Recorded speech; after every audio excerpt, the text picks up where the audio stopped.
Good morning, nasa bahay na kami. So after New Year, parang eto na ang mga gusto kong kainin, gulay. Marami siyang bulaklak ngayon, kaya harvest na natin. Ayan, sagana siya ngayon sa bulaklak. Ayan oh, bulaklak ng katuday o katuray. Ayan, marami akong na-harvest ngayong araw na ito. Masarap itong abraw or salad. Yummy.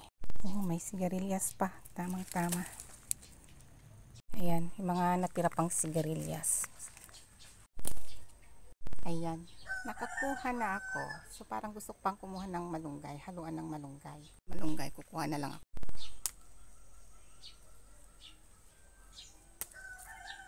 Ayan, ready na. Masarap itong inabraw. Gusto kong magsabaw ngayong araw na ito. Kaya luto na ako. Thank you for watching.